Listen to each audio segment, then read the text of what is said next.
Hi bro, మనది నిన్న ఒక్కరోజు నిప్పల్ సిస్టంలో పైప్ లోపల ఉన్న గరం వాటరు వదిలేకపోవడంతో గరం నీళ్ళు తీసుకోక ఒకటే రోజు ఒకటే పార్టీషన్లో 200 పిల్లలు చనిపోయినాయి. మొత్తం డిహైడ్రేట్ అయిపోయినాయి వాటర్ తీసుకోకుండా.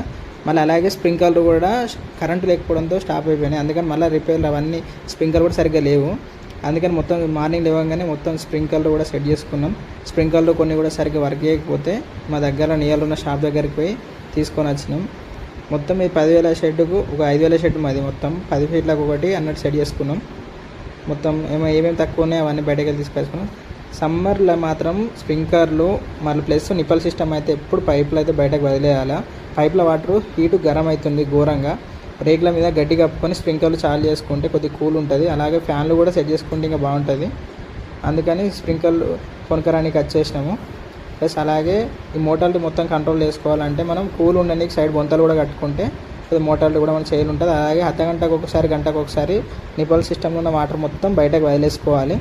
ఘోరంగా వేడవుతున్నాయి. ట్యాంకులకు కూడా కొద్దిగా బొంత చుట్టుకొని వాటర్ అప్పుడప్పుడు తడపాలి. ట్యాంకుల వాటర్ కూడా గరం కాకుండా ఉంటుంది.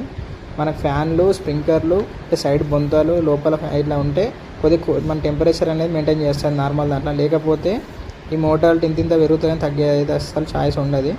మొత్తం షెడ్యూల్ మాత్రం ఎప్పుడు వాటర్ సరిగ్గా ఉన్నాయా లేవా అని ఎప్పుడు చెక్ చేస్తూ ఉండాలి. సమ్మర్లో ఈ హీట్ తోటి పెద్ద ప్రాబ్లం మనకు. Thank you.